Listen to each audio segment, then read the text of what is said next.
दोस्तों, मैं Rakesh Roshan learn tech to tech channel से। और ये मेरा जावा का नेक्स्ट वीडियो है जिसमें आज हम लोग देखने वाले हैं मेथड्स। तो सबसे पहले देखेंगे कि मेथड होता क्या है, कितने तरह के मेथड होते हैं, इन सब को हम लोग डिटेल में देखेंगे और लास्ट में हम लोग प्रैक्टिकली भी करके देखेंगे। तो चलिए इस वीडियो को स्टार्ट करने से पहले जस्ट मैं रिक्वेस्ट करता हूं कि अगर अभी तक आपने मेरे चैनल को सब्सक्राइब नहीं कर रखा है तो सब्सक्राइब कर लें और बगल में जो बेल है उसे जरूर क्लिक करें, जिससे मेरे जितने भी नए वीडियोज हैं उनके नोटिफिकेशन आपको मिलता रहे। तो चलिए स्टार्ट करते हैं। तो चलिए दोस्तों, सबसे पहले तो देखते हैं कि जावा में मेथड होता क्या है। तो method are a core concept in Java allowing you to group a set of instructions into a reusable block of code। तो यहाँ पर मेथड जो है वो बहुत ही इंपॉर्टेंट कंसेप्ट है, कोर कंसेप्ट है जावा का, जिसमें हम क्या करते हैं, कुछ इंस्ट्रक्शंस का ग्रुप बनाते हैं और वो जो ग्रुप ऑफ इंस्ट्रक्शंस होता है वो किसी पर्टिकुलर टास्क के लिए होता है, ठीक है। और उसको हम एक पर्टिकुलर नाम दे देते हैं जिसको कि हम बार बार यूज कर सकते हैं। जैसे कि मैं फैक्टोरियल का एक मेथड बना लूंगा, ठीक है, फैक्टोरियल का एक मेथड बना लूंगा और जब भी मुझे किसी नंबर का फैक्टोरियल निकालना होगा तो मैं फैक्टोरियल और वो नंबर पास कर दूंगा तो उसका फैक्टोरियल मुझे मिल जाएगा, ठीक है। तो इसी को यहाँ पर मेथड बोलते हैं। और अगर सी लैंग्वेज में अगर बात करें तो सी लैंग्वेज में इसको हम लोग बोलते हैं फंक्शन, ठीक है। फंक्शन मेथड दोनों सेम है। उसके बाद they promote code reuse, modularity and maintainability in your program. तो यहाँ पर मेथड से क्या फ़ायदा होता है कि अगर आपने एक बार कोई चीज़ का मेथड बना लिया तो उसको बार बार रीयूज कर सकते हैं। मॉड्यूलरिटी मतलब आप अपने प्रोग्राम को डिफरेंट मॉड्यूल में डिवाइड कर सकते हैं मेथड्स के थ्रू, और कोड को मेंटेन करना काफ़ी आसान हो जाता है, ठीक है। जैसे सपोज डेट आपके प्रोग्राम में दो फंक्शन है, फैक्टोरियल और एक प्राइम नंबर चेक करने का।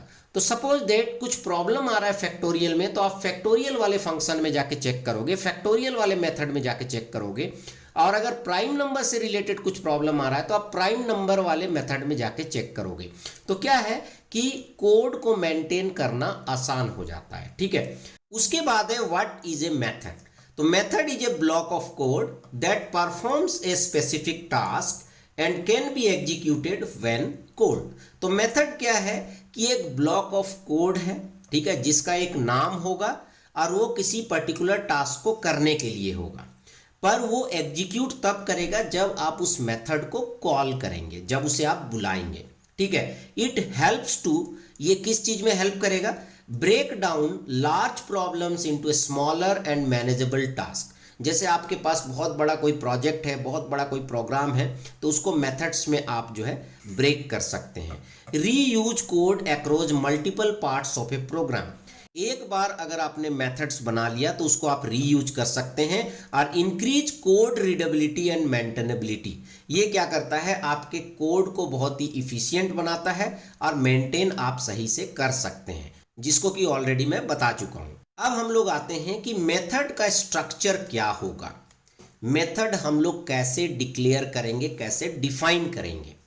तो उसके लिए आपको क्या करना है, पहले रिटर्न टाइप लिखना है। रिटर्न टाइप का मतलब इंट, फ्लोट, कैर, जो भी आपका रिटर्न टाइप हो। उसके बाद मेथड का नाम, उसके बाद पैरामीटर लिस्ट, मेथड में आप क्या क्या पास करेंगे। जैसे अगर आपने एक फैक्टोरियल का प्रोग्राम बनाया तो फैक्टोरियल को जब आप कॉल करेंगे तो ऑब्वियसली उसके अंदर आप कुछ नंबर को भेजेंगे, तो यही नंबर जो है वो आपका आर्ग्यूमेंट है, पैरामीटर है, ठीक है। तो ये जो नंबर होगा ये यहाँ पर रिसीव होगा। अब यहाँ पर एक भी पैरामीटर हो सकता है और एक से ज़्यादा भी पैरामीटर हो सकता है। उसके बाद मेथड का बॉडी, मतलब आप इस फंक्शन से कौन सा टास्क कराना चाहते हैं, कौन सा काम कराना चाहते हैं, ठीक है। और लास्ट में रिटर्न स्टेटमेंट, वो टास्क कंप्लीट होने के बाद कौन सा वैल्यू आपको रिटर्न करना है, ठीक है। तो जो भी वैल्यू आपको रिटर्न करना है वो रिटर्न स्टेटमेंट से आप कर सकते हैं, ठीक है। रिटर्न स्टेटमेंट जो है वो ऑप्शनल होता है, अगर जरूरत पड़े तो आप लिख सकते हैं, नहीं जरूरत पड़े तो नहीं भी लिख सकते हैं, ठीक है। तो यहाँ पर इसका एक्सप्लेनेशन यहाँ पर दिया हुआ है, ठीक है, जो मैंने आपको एक्सप्लेन किया वही सेम है। अब हम लोग देखते हैं कि मेथड कितने टाइप के होते हैं, ठीक है। तो मेथड यहाँ पर जावा में दो तरह के होते हैं, एक बिल्ट इन मेथड, ठीक है, एक होता है बिल्ट इन मेथड और दूसरा होता है user defined method. Built in method का मतलब ये होता है जो मेथड ऑलरेडी जावा में है, उसके लिए आपको कोई प्रोग्राम नहीं लिखना है, उन मेथड्स को आप डायरेक्ट यूज कर सकते हैं, उनको बोला जाता है built in method. These are predefined methods provided by Java. पर ये एक दो नहीं होते हैं, बल्कि डिफरेंट डिफरेंट क्लास के बहुत सारे मेथड्स होते हैं। जैसे यहाँ पर कुछ ऐसे मेथड्स के बारे में हम बात करेंगे जो ऑलरेडी हम यूज करते हैं या फिर सिंपल है, जैसे system dot out dot print L N. तो ये प्रिंट एल एन एक मेथड है जिसके भी आगे अगर आपको पैरेंथेसिस मिलता है तो वो मेथड होता है, ठीक है। तो प्रिंट एल एन एक मेथड है जो आप जो भी मैसेज देते हैं वो उसको प्रिंट करता है। उसी तरह स्क्वायर रूट के लिए यहाँ पर SQRT मेथड है, ठीक है। तो इसके थ्रू आप क्या कर सकते हैं कि आप स्क्वायर रूट निकाल सकते हैं। तो इनको बोला जाता है बिल्ट इन मेथड, मतलब इसके लिए आपको कोई प्रोग्राम नहीं लिखना है, ऑलरेडी ये अवेलेबल है जावा में। जैसे यहाँ पर आप देख सकते हैं system dot out dot print L N square root of 16 and math dot SQRT 16। तो ये क्या करेगा, रिजल्ट में देगा 4.0, क्योंकि 16 का स्क्वायर रूट क्या होता है 4.0। यहाँ पर हम स्क्वायर रूट निकालने के लिए कोई भी प्रोग्राम नहीं लिख रहे हैं, डायरेक्ट हम मेथड को यूज कर रहे हैं क्योंकि ये बिल्ट इन मेथड है। उसी तरह यहाँ प्रिंट एल एन भी बिल्ट इन मेथड है। तो ये तो हो गया कि जावा का अपना मेथड। अब हम बात करते हैं कि हम खुद का मेथड कैसे बनाएंगे। जैसे सपोज दैट मुझे एक फैक्टोरियल का मेथड बनाना है, ठीक है। मुझे एक मेथड बनाना है जो चेक करेगा कि नंबर प्राइम है या नहीं है। तो इस तरह के मैं खुद का मेथड्स कैसे बनाऊंगा, ठीक है। तो these are the custom methods written by the programmer. तो जो भी मेथड जो है प्रोग्रामर के थ्रू लिखा जाता है उसको हम यूजर डिफाइंड मेथड बोलते हैं। जैसे यहाँ पर एक एग्जांपल लेते हैं, एक सिंपल सा मेथड है ग्रीट। अब ये ग्रीट जो है ये इनबिल्ट मेथड नहीं होता है, जावा में ग्रीट नाम का कोई भी मेथड नहीं है। इसका मतलब हम खुद का ग्रीट मेथड बना रहे हैं, ठीक है। तो आप देख सकते हैं पब्लिक क्लास ग्रीट, ये क्लास है, ठीक है। और यहाँ पर वॉइड मेन, और यहाँ पर हम ग्रीट मेथड को कॉल कर रहे हैं, ठीक है। और यहाँ पर मैंने ग्रीट मेथड को डिफाइन किया है। तो पब्लिक स्टैटिक वॉइड ग्रीट, ठीक है, ये पब्लिक है, स्टैटिक भी है, ये कोई भी चीज़ रिटर्न नहीं कर रहा है इसलिए वॉइड है, और ये मेथड का नाम है ग्रीट, ठीक है। और ये क्या डिस्प्ले करेगा, hello welcome to Java programming. मतलब अगर मुझे सपोज दैट कहीं भी लिखना है hello welcome to Java programming, तो अब मुझे ये पूरा ये लंबा लाइन नहीं लिखना पड़ेगा। उस प्रोग्राम में जहां पर भी मैं ग्रीट और पैरेंथेसिस ओपन क्लोज लिख दूंगा वहां पर ये मैसेज डिस्प्ले हो जाएगा, क्योंकि मैंने ग्रीट नाम का एक मेथड क्रिएट कर लिया है, ठीक है। तो यहां पर आप देख सकते हैं यहां पर ये डिस्प्ले कर रहा है वेलकम टू जावा प्रोग्रामिंग। तो ये तो था एग्जाम्पल 1। तो एग्जाम्पल 1 क्या था, method without parameter and without return value. तो यहां पर आप देखेंगे जो ग्रीट लिखा हुआ है यहां पर ना तो कोई पैरामीटर है और ना ही इसका कोई रिटर्न वैल्यू है, ना ही ये कुछ रिटर्न कर रहा है, ठीक है। अगर रिटर्न करता तो हम कुछ भी वेरिएबल इक्वल टू समथिंग लिखते हैं तो ये रिटर्न करता, तो यहाँ पर स्टोर होता। तो यहाँ पर ये कुछ भी रिटर्न नहीं कर रहा है। तो अब हम लोग एक एग्जाम्पल देखेंगे जिसमें पैरामीटर तो होगा बट रिटर्न कुछ नहीं कर रहा होगा। मतलब रिटर्न ये भी नहीं कर रहा है बट इसमें पैरामीटर होगा, मतलब इसमें हम कुछ वैल्यू पास करेंगे। जैसे यहाँ पर अगर आप देखिएगा तो यहाँ ग्रीट में हम लोग कुछ भी पास नहीं कर रहे हैं, ये जो ब्रैकेट है ये जो है खाली है, ठीक है। तो इस वाले एग्जाम्पल में हम लोग देखते हैं मेथड है जिसमें पैरामीटर है बट रिटर्न यहाँ पर भी कुछ नहीं हो रहा है। तो public static void main normal जो प्रोग्राम लिखते हैं, अब यहाँ पर हम ग्रीट को कॉल कर रहे हैं, पर ग्रीट को जब हम कॉल कर रहे हैं तो एक बंदे का नाम दे रहे हैं एलाइस। तो क्या होगा कि जब ये ग्रीट मेथड कॉल होगा, ठीक है, तो यहाँ पर चूंकि हम पैरामीटर सेंड कर रहे हैं एलाइस, तो यहाँ पर हमको रिसीव भी करना पड़ेगा। तो उसके लिए हमको लिखना होगा स्ट्रिंग और नेम। स्ट्रिंग जो है वो डेटा टाइप होगा जिस डेटा टाइप का आप वैल्यू पास कर रहे हैं। तो एलाइस जो है वो स्ट्रिंग है इसलिए यहाँ पर हमने स्ट्रिंग लिखा है, और नेम कुछ भी वेरिएबल आप ले सकते हैं। तो ये जो एलाइस है वो नेम में स्टोर हो जाएगा, तो नेम का जो वैल्यू हो जाएगा वो एलाइस हो जाएगा। अगर आप यहाँ पर कुछ नंबर पास करेंगे तो फिर यहाँ पर आपको इंट लिखना पड़ेगा या फिर फ्लोट लिखना पड़ेगा अगर फ्लोट है तो, ठीक है। अब क्या हुआ, आपने कॉल किया ग्रीट एलाइस, तो एलाइस आ गया नेम में। अब ये प्रिंट करेगा हेलो एलाइस, हेलो एलाइस।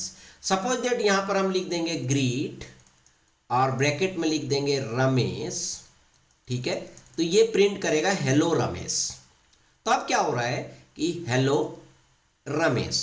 तो अब यहां से क्या फायदा है कि मेथड वही है, ठीक है। अब जब भी मुझे किसी को ग्रीट करना होगा तो मैं लिखूंगा ग्रीट और उस बंदे का नाम लिख दूंगा, तो आराम से यहां पर हेलो रमेश या हेलो राकेश जिसको भी आप जो है ग्रीट कर रहे हैं वो आ जाएगा, ठीक है।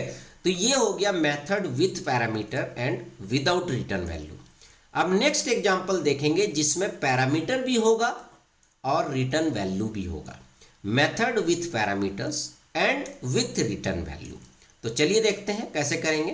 तो यहां पर हमने लिया है दो नंबर को सम करने का फंक्शन मेथड। तो यहां पर आप देख सकते हैं मैंने मेथड बनाया है पब्लिक स्टैटिक इंट ऐड, ये ए और बी को ले रहा है और या दोनों का सम को रिटर्न कर रहा है ना। अब चूंकि ये रिटर्न कर रहा है और आप यहां से ऐड मेथड को कॉल कर रहे हैं, क्योंकि जैसे ही आप लिखेंगे ऐड 10,20 तो ये इसको कॉल करेगा, ए का वैल्यू हो जाएगा 10, बी का वैल्यू हो जाएगा 20। अब 10 और 20 चूंकि इंटीजर वैल्यू है तो यहां पर आपको इंट लिखना पड़ेगा, ठीक है। अब यहां पर जब आप अंदर आएंगे तो रिटर्न ए प्लस बी, तो ए प्लस बी क्या हो गया 10 + 20 कितना होता है 30। अब ये 30 रिटर्न होके कहां जाएगा, सम में जाएगा यहां पर, ठीक है। चूंकि ये ऐड फंक्शन जो है, चूंकि ये जो ऐड मेथड है वो रिटर्न कर रहा है वैल्यू, इसलिए आपको लेफ्ट साइड में ये लिखना पड़ेगा, क्योंकि कुछ अगर रिटर्न हो रहा है तो उसको रखने के लिए आपको कुछ ना कुछ तो वेरिएबल देना ही पड़ेगा ना। अब यहां पर आप प्रिंट कर देंगे सम। पर इससे पहले वाले एग्जांपल में आप देखेंगे कि जब भी हम फंक्शन को कॉल कर रहे थे तो इधर लेफ्ट साइड में कुछ भी नहीं लिख रहे थे, क्योंकि ये कुछ भी रिटर्न नहीं कर रहा था। पर यहां पर ये रिटर्न कर रहा है, इसलिए यहां पर हमने इंट सम लिखा है, ठीक है। अब यहां पर देखते हैं कि एडवांटेज क्या है मेथड का।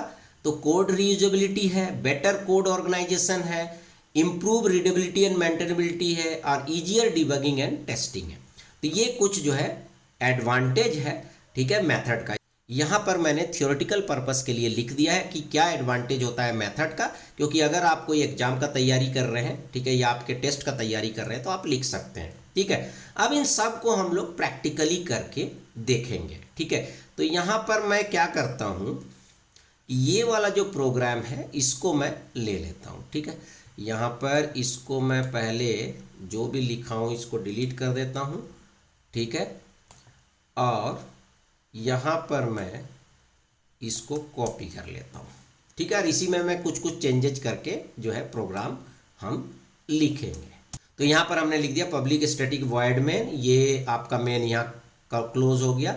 यहाँ पर हमने फंक्शन बनाया है, ये क्लोज हो गया, ये आपका एक्स्ट्रा कर्ली ब्रैकेट है, ठीक है। तो आप देख सकते हैं एरर जो है जा चुका है।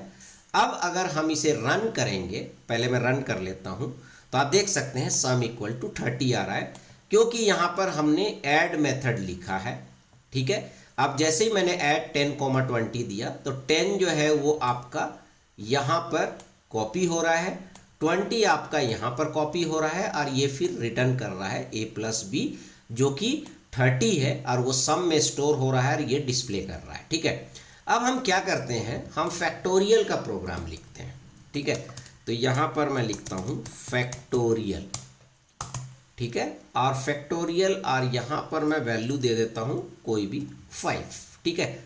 उसके बाद मैं यहाँ पर लिख देता हूँ फैक्टोरियल और यहाँ मैं वेरिएबल ले लेता हूँ फैक्ट और यहाँ पर भी मैं लिख देता हूँ फैक्ट, ठीक है। तो क्या क्या मैंने एक वेरिएबल लिया फैक्ट, एक मेथड बना रहे हैं फैक्टोरियल जिसके अंदर एक पैरामीटर है। अब क्या है कि ये फैक्टोरियल जब हमें फैक्टोरियल कैलकुलेट करके देगा तो वो फैक्ट में स्टोर होगा और ये यहाँ पर डिस्प्ले होगा, बट उसके लिए हमें एक फैक्टोरियल मेथड बनाना पड़ेगा। तो यहाँ पर ऐड को चेंज करके मैं फैक्टोरियल लिख ले रहा हूँ, ठीक है। और उसके बाद यहाँ पर हमारे पास 2 पैरामीटर नहीं होके केवल एक पैरामीटर है, ठीक है, और मैं लिख लिया नाम, ठीक है। अब यहाँ पर मैं इस रिटर्न को हटा दे रहा हूँ क्योंकि फैक्टोरियल का जो लॉजिक है वो कुछ अलग होता है। तो आप देख सकते हैं यहाँ पर हमने फैक्टोरियल लिखा है, ठीक है, ये फैक्टोरियल को कॉल करेगा, ठीक है। अब हमें यहाँ पर फैक्टोरियल का प्रोग्राम लिखना होगा, तो मैंने लिखा इंट फैक्ट = 1 i = 2, ठीक है।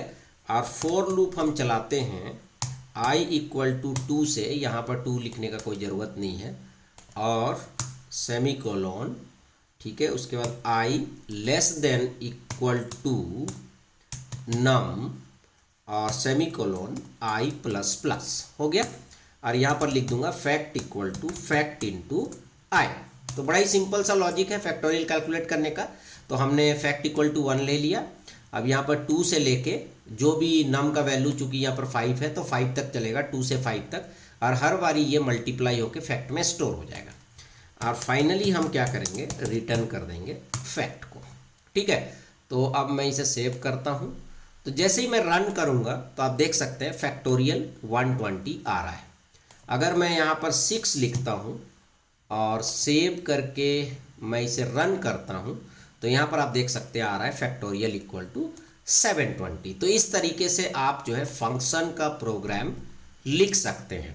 अब यहाँ पर फ़ायदा क्या है कि अगर आप फैक्टोरियल को बार बार भी कॉल करेंगे, जैसे मैं इसे फिर से कॉपी कर लेता हूँ 3 बार, ठीक है, और यहाँ पर मैं 5 का कैलकुलेट करता हूँ फैक्टोरियल, यहाँ पर मैं 7 का करता हूँ, और उसके बाद अगर मैं इसे रन करूँगा तो आप देख सकते हैं सभी नंबर्स का फैक्टोरियल यहाँ पर निकल के आ रहा है, ठीक है। तो बार बार मुझे फैक्टोरियल का लॉजिक नहीं लिखना पड़ रहा है, मैंने एक बार फैक्टोरियल का मेथड बना लिया है और इसी को मैं बार बार रीयूज कर रहा हूँ, ठीक है। तो इस तरीके से आप जो है फंक्शन बना सकते हैं।